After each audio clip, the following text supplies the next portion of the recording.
Hey guys, what's up? I'm Twiomas, and this is the second half of explaining the inner workings of Waluigi Pinball in Gary's mod. And in this half, we're going to go over how the pinballs work, how they get launched. And basically, it starts with this sort of launcher here that we went over last time.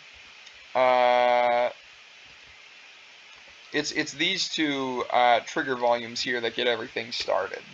So when the player passes through this, it basically starts a chain reaction, um, and it gets the pinballs flowing. So here's the track for these pinballs. This was sort of a pain to create, by the way. I'm not going to go over how I did all this brush work, but it wasn't pretty. It was a fight. So a full lap for the pinball to go across the entire map takes about 30 seconds. From getting spat out there to rolling on the green track, and then going down this hole here. Here, let me turn off no draw so we can actually see. And so because that takes about 30 seconds, and I want there to be a pinball on the track basically at all times, I have them set to launch in 6-second intervals, and there are 5 pinballs. And, 30 divided by 5 is 6, obviously. So, but then I could just have one start immediately, so I could just go up to 24 instead of having another one on 30. And that was really helpful. So yeah, basically the player touches this thing, and they all get spat out. Where it gets complicated, though, is when the pinballs have to roll on this section of the track, and then eventually they sort of see here's where they diverge, and if they go off to the side here, this is where they get spat out onto the green section. But if they just keep going, they'll eventually make their way down to the board section here, and that's where they'll get really dangerous, where the player will constantly be getting smashed by them, and they pose a real threat.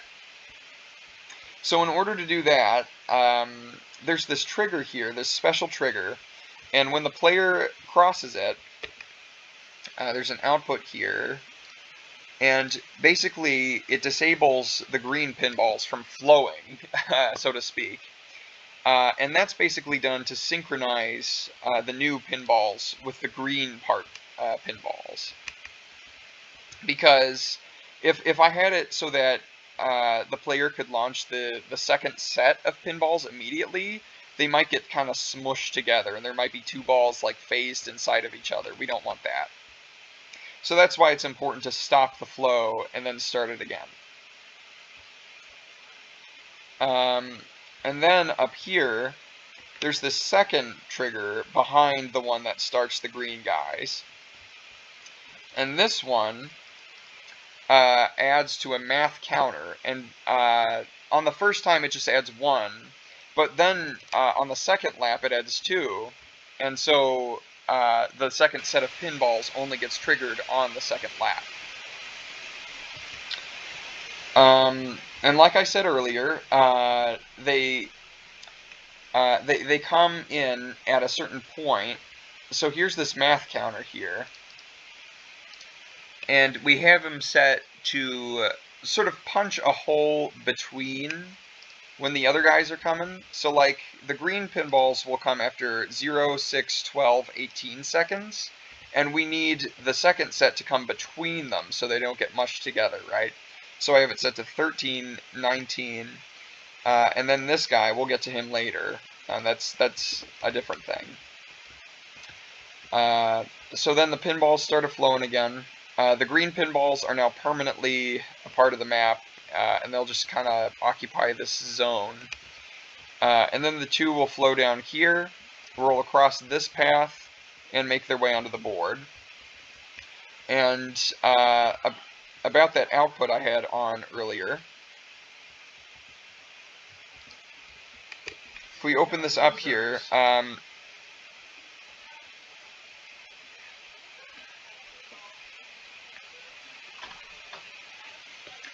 So if we look at this math counter here, there's this second output I have here that doesn't have anything to do with the pinballs. Instead, this is actually something that changes the path, because the pinballs need to split off into their own separate little areas. There's one that occupies the top of the board here, and another one that sort of bounces around the bottom and that gets hit by the flippers. And so in order to make that work, after the first pinball rolls down, this needs to get disabled, and this guy needs to have his alternate path enabled, so the pinball rolls this way instead and ends up here. And that's sort of how I did that. I just had it on a timer for 50 seconds. And then after that, these trigger volumes are set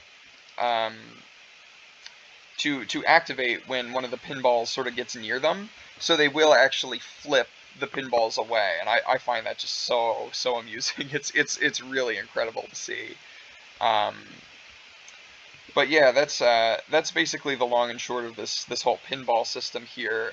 Now I'll get into the pinballs themselves, what they are, how they work. So here is an example of one of these pinballs. It's a Funk rotating. I have it set to these sort of stats here. And inside of it, though, is a Funk_ track train. And it's just a little box here. And this box is what follows the paths to their proper destinations and all that. I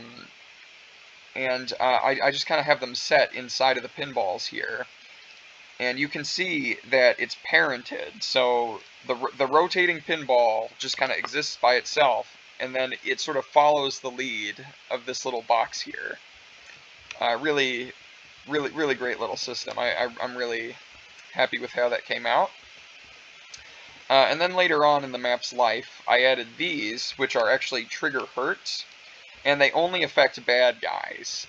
So let's say I'm playing on the map, and I want to spawn in like a bad guy here. Well, basically what this is going to do is, if the pinball rolls against a bad guy, it's going to crush him and make his ragdoll go flying and be all funny. It's part of the humor of this game is stuff just goes flying everywhere. It's a beautiful thing. And this is just a ragdoll magnet. It just sort of helps with the theatrics of it, I guess. And all of these pinballs are identical. The only difference is what path they follow and when they get spit out. And with that, I believe that concludes sort of the inner workings of this map and some of the more complicated things that I had to think about. I really appreciate you guys watching this video.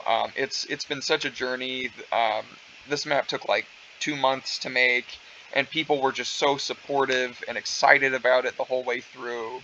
It was just such a joy to see people's faces lighting up and people's comments on the Steam page. Just a wonderful experience. So thank you to all who watched. Thank you guys so much for playing my map. I'm going to link it in the description if you want to play this in Gmod. I highly recommend racing your friends. It's a lot of fun. And with that, I'll leave you. So you guys take care, and hopefully I'll make another video about a different map that I release in the future. I did release TikTok Clock not too long ago, so we'll see about that. But enough said. I'll catch you guys later.